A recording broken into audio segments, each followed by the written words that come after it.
Jadi, orang beriman waspadalah. Ketika ada yang menyarankan bahwa kita membutuhkan filsafat kosong atau tradisi manusia selain atau sebagai pengganti Yesus Kristus.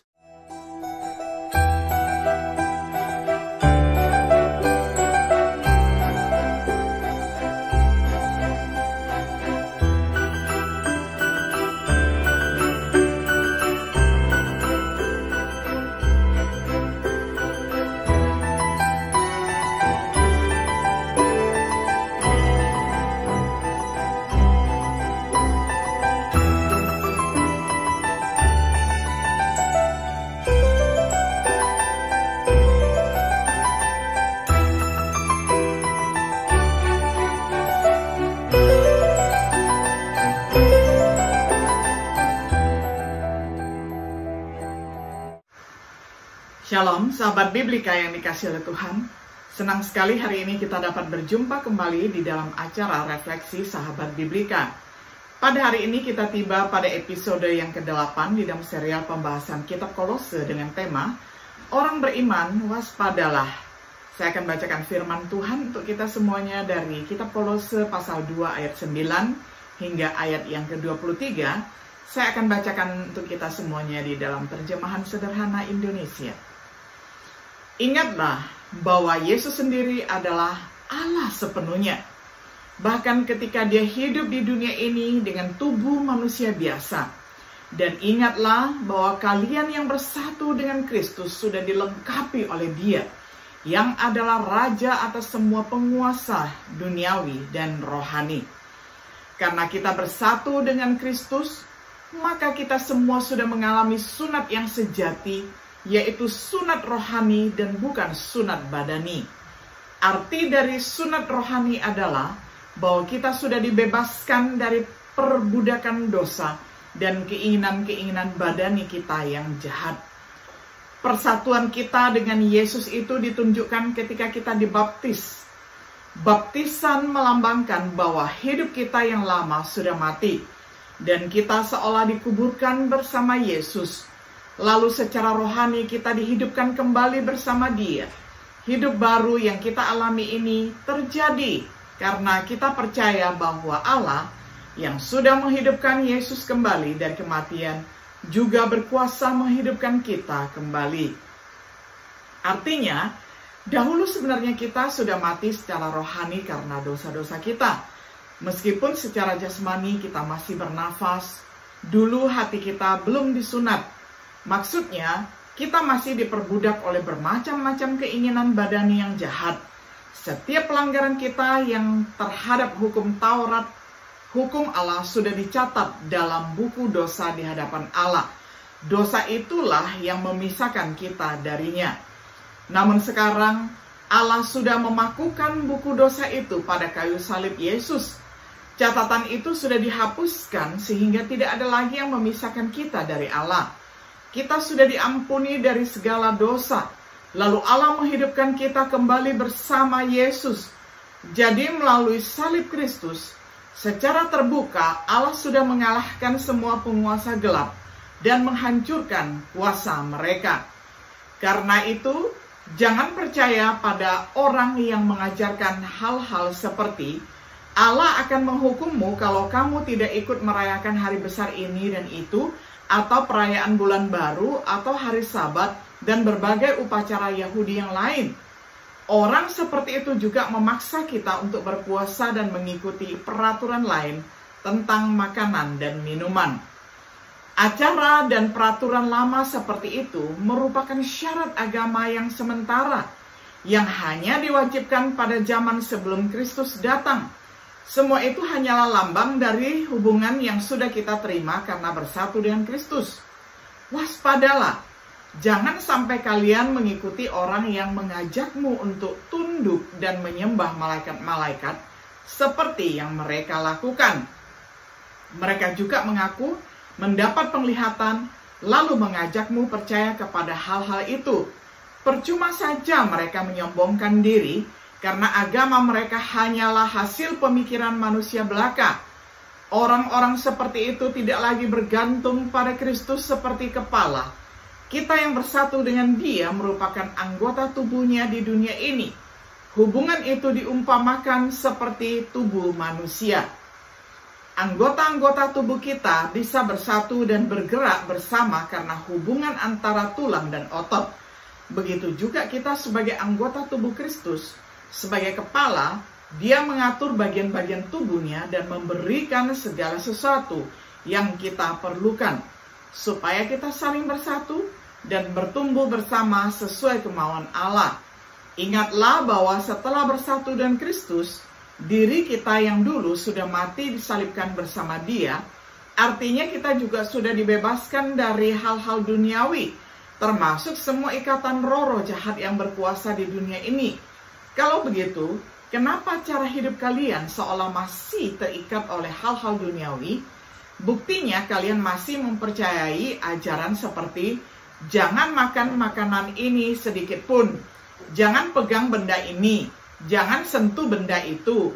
Aturan-aturan seperti itu tidaklah penting karena hanya berkaitan dengan hal-hal yang sementara di dunia ini. Makanan misalnya tidak akan ada lagi setelah dimakan. Semua aturan seperti itu hanyalah perintah dan ajaran manusia. Orang-orang yang mengajarkannya mungkin kelihatan bijaksana karena mereka menganut peraturan yang merendahkan diri dengan menyiksa diri sendiri. Tetapi ajaran agama seperti itu hanyalah buatan manusia. Dan mengikuti aturan-aturan itu tidak akan dapat menolong kita untuk mengendalikan berbagai macam keinginan jahat yang berasal dari tubuh dan hati kita sendiri. Sampai demikian jauh pembacaan firman Tuhan dari Kolose 2 ayat 9 hingga ayat yang ke-23. Sahabat Biblika yang saya kasihi di dalam Tuhan, adalah keinginan Paulus agar saudara-saudaranya menjadi sempurna ataupun lengkap di dalam Yesus. Tetapi ada pengaruh di Kolose yang membahayakan keselamatan mereka, yang diperingatkan Paulus dalam Kolose 2 ayat 9 sampai 23. Saat kita mempertimbangkan apa ancaman itu, kita juga melihat ancaman serupa hari ini. Dengan kata lain, pengaruh halus dan beberapa tidak begitu halus yang mungkin menjanjikan banyak kepada kita, tetapi dapat dengan mudah membawa kita menjauh dari Kristus. Misalnya kita perhatikan dari ayat 8-10 bahwa di Kolose ada bahaya. Pertama, filsafat dan tradisi manusia. Terdapat di dalam ayat 8 hingga ayatnya yang ke-10. Bahaya filsafat dan tradisi buatan manusia. Mereka ini menipu kita. Mereka tidak memberikan apa yang mereka janjikan. Mereka bahkan dapat menipu kita tentang keselamatan kita dengan menjadikan ibadah dan pelayanan kita kepada Tuhan sebagai sia-sia, seperti yang diperingatkan Yesus dalam Matius 15 ayat 9. Ini mereka lakukan melalui penipuan kosong. Tentu saja seperti itu. Jika tidak, tentu tidak ada yang akan menerimanya. Tetapi seperti banyak cara kerja setan, itu melalui tipu muslihat. Kita menghadapi pengaruh filsafat hari ini seperti ateisme adalah sebuah pandangan filosofi yang percaya tidak adanya keberadaan Tuhan ataupun penolakan terhadap teisme yang disertai dengan klaim. Dalam pengertian yang paling luas, ateisme adalah kepercayaan bahwa tidak adanya keberadaan Tuhan. Lalu ada evolusi. Ini artinya perubahan pada sifat-sifat terwariskan suatu populasi organisme dari satu generasi ke generasi berikutnya. Perubahan-perubahan ini disebabkan oleh kombinasi 3 proses utama, yakni variasi, reproduksi, dan seleksi. Lalu ada tradisi manusia, ditemukan merajalela di berbagai denominasi, baik gereja kontemporer maupun ortodoks. Ada berbagai kultus. Meskipun filsafat dan tradisi manusia ini mungkin memiliki banyak kebenaran, kesalahan di dalamnya dapat menjauhkan seseorang dari doktrin Yesus Kristus yang murni dan sederhana. Kita perlu memperhatikan, dalam Yesus Kristus ditemukan semua harta hikmat dan pengetahuan yang sudah terdapat di dalam Kolose 2 ayat 3. Dalam Yesus Kristus dapat ditemukan kepenuhan kealahan. Kolose 2 ayat 9. Dalam Yesus Kristus kita dapat menjadi dewasa sempurna. Kolose 2 ayat 10. Seperti yang Petrus tulis dalam suratnya yang kedua, kasih karunia dan damai sejahtera dilipat gandakan bagimu dalam pengenalan akan Allah dan tentang Yesus Tuhan kita, sebagaimana kuasa ilahinya telah mengaruniakan kepada kita segala sesuatu yang berhubungan dengan kehidupan dan kesalehan, melalui pengetahuan tentang Dia yang memanggil kita dengan kemuliaan dan kebajikan. 2 Petrus 1 ayat 2-3. Jadi, orang beriman waspadalah. Ketika ada yang menyarankan bahwa kita membutuhkan filsafat kosong atau tradisi manusia selain atau sebagai pengganti Yesus Kristus. Dalam ayat 11-17, Paulus membahas apa yang merupakan masalah nyata di gereja abad pertama. Yang kedua, kita perhatikan upacara orang Yahudi dari ayat 11 sampai ayat 17. Masalah di gereja abad pertama, banyak orang Kristen Yahudi merasa perlu bagi orang Kristen non-Yahudi untuk disunat dan memelihara hukum Musa sebagai syarat tambahan untuk mengikuti Kristus.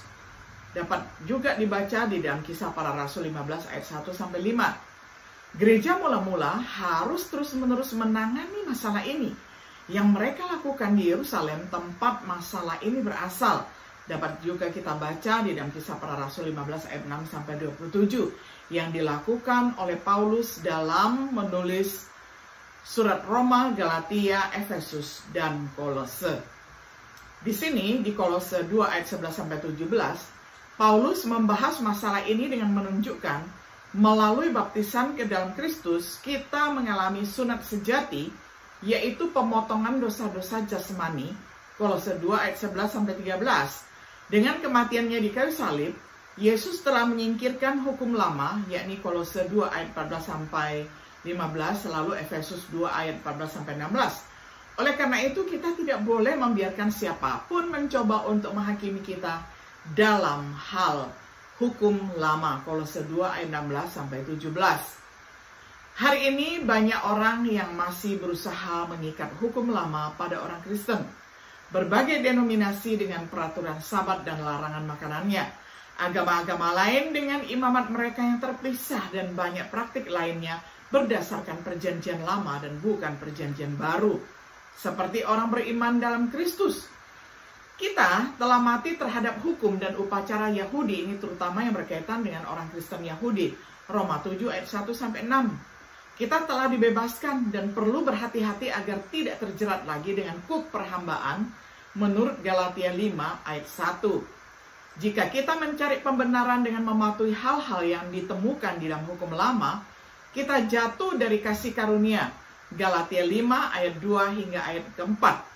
Jadi, orang percaya, waspadalah.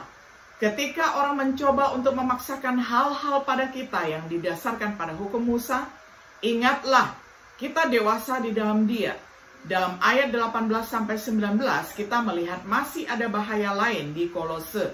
Yang ketiga, menyembah kepada malaikat. Ayat 18 hingga ayatnya yang ke-19. Mengapa manusia harus menyembah malaikat? Mungkin karena mereka merasa malaikat dibutuhkan sebagai perantara. Mungkin dengan rasa rendah hati. Mereka merasa tidak bisa pergi kepada Tuhan atau bahkan Yesus secara langsung. Masalah dengan penyembahan malaikat.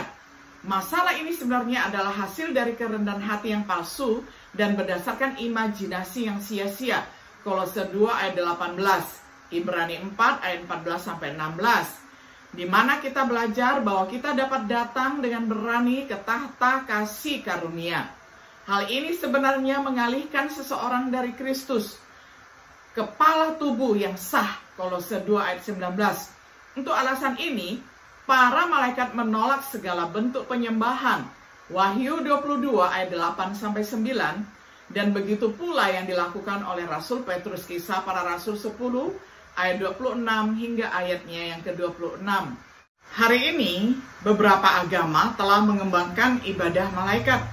Misalnya ada gereja dengan pemujaan terhadap Maria dan orang-orang kudus. Alasannya serupa, kerendahan hati. Karena mereka sering mengatakan, kami membutuhkan mereka untuk bersyafaat bagi kami. Itu adalah alasan mereka. Meskipun ada upaya untuk membedakan antara pemujaan dan penyembahan, dalam praktiknya perbedaan itu hilang di antara orang kebanyakan. Dan hasilnya tetap sama, tidak berpegang teguh pada sang kepala. Yang keempat adalah asketisme, terdapat di dalam ayat 20 hingga ayatnya yang ke-23. Asketisme sering ditawarkan sebagai kunci kontrol diri, seperti berpuasa dan berpantang atau memukul diri sendiri dengan cambuk. Namun, asketisme tidak bernilai nyata terhadap jasmania, seperti yang ditunjukkan Paulus dalam Kolose 2 ayat 23, bahwa transformasi datang melalui memperbarui pikiran, tidak secara tubuh seperti yang Paulus tulis di Roma 12 ayat 1 hingga ayatnya yang kedua. Mereka yang memikirkan hal-hal yang dari roh adalah orang-orang yang hidup menurut roh, Roma 8 ayat 5. Mereka adalah orang-orang yang oleh roh akan dapat mematikan perbuatan-perbuatan tubuh, Roma 8 ayat 13. Karena buah roh termasuk pengendalian diri, Galatia 5 ayat 22 hingga ayatnya yang ke-23. Hari ini kita harus berhati-hati terhadap klaim asketisme yang salah. Puasa mungkin memiliki tempat dalam kehidupan orang Kristen, tetapi bukan untuk tujuan mengembangkan pengendalian diri, apalagi sebagai sarana untuk merendahkan diri di hadapan Tuhan saat kita berdoa agar Tuhan mendengar doa kita, sebagaimana terdapat di dalam Esra 8 ayat 21, Matius 6 ayat 17 sampai ayat 18. Agama-agama lain mengajarkan berbagai bentuk pertapaan sebagai sarana untuk mengembangkan kedewasaan rohani, akan membuat kita berpikir bahwa rahasia ada pada pengabaian ataupun penyiksaan tubuh seperti itu. Tetapi Kristus sesungguhnya adalah rahasia, dan dengan berpegang teguh padanya, kita menemukan kemampuan untuk menyalibkan daging dengan nafsu serta keinginannya. Galatia 5 ayat 24.